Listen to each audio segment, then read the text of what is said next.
Salut tout le monde! Bienvenue dans la suite de notre série sur le stress. Dans la première vidéo, on a exploré les différents types de stress, leurs effets et comment les gérer.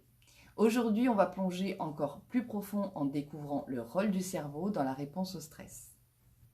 Alors pour commencer, quand on parle de stress, c'est en grande partie une affaire de cerveau. Quand on est face à une situation stressante, notre cerveau déclenche toute une série de réactions pour nous aider à gérer la situation. Et ça, c'est grâce à nos neurotransmetteurs et hormones. On va voir ça plus en détail. Les neurotransmetteurs, ce sont des messagers chimiques dans notre cerveau. Ils transmettent les signaux entre les neurones. Par exemple, la sérotonine et la dopamine jouent un rôle clé dans la régulation de l'humeur et de notre bien-être. Mais quand on est stressé, ce sont surtout d'autres neurotransmetteurs qui entrent en jeu.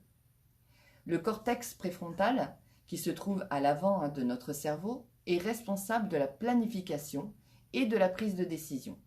Quand on est stressé, il essaie de trouver des solutions. L'amygdale, par contre, est notre centre de la peur. C'est elle qui déclenche l'alarme quand il y a un danger. Maintenant, on va parler des hormones du stress. Quand votre amygdale perçoit une menace, elle envoie un signal à l'hypothalamus. Celui-ci active le système nerveux sympathique, ce qui entraîne la libération d'adrénaline. Alors l'adrénaline, c'est cette sensation de montée d'énergie soudaine et le cœur qui bat plus vite. C'est ça l'adrénaline. Ensuite, l'hypothalamus déclenche la libération de cortisol, l'hormone du stress, par les glandes surrénales.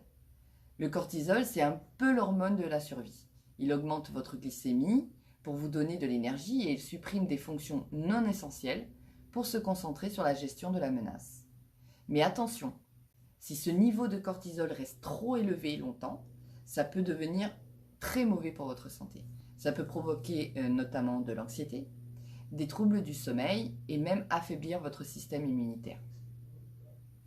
Donc, on voit bien que le stress est une réponse naturelle et nécessaire de notre corps. Mais quand il devient chronique, il faut apprendre à le gérer. Par la méditation, la respiration profonde, l'exercice physique, toutes ces pratiques peuvent vous aider à réguler votre niveau de cortisol et à maintenir votre cerveau et votre corps en bonne santé. Dans ma pratique de la neuroréflexologie, j'utilise une approche holistique pour réduire les effets du stress intense. En travaillant sur des zones spécifiques des pieds, je peux influencer les réponses du système nerveux autonome. Ça va aider à rétablir l'équilibre naturel du corps et à favoriser une meilleure gestion du stress. Par exemple, en stimulant certains points réflexes, on peut non seulement apaiser le cerveau, mais aussi favoriser des réactions physiologiques positives. Et ça va améliorer la circulation sanguine, réduire les tensions musculaires, et même améliorer la digestion. C'est une méthode complémentaire qui renforce les autres techniques de gestion du stress. En comprenant mieux comment notre cerveau réagit au stress et en utilisant des méthodes comme la neuroréflexologie, eh bien on peut vraiment améliorer notre qualité de vie. Si cette vidéo vous a intéressé, n'oubliez pas de liker, de vous abonner et de partager vos propres expériences ou questions dans les commentaires. Je vous dis à très bientôt pour une nouvelle vidéo sur la gestion du stress et le bien-être.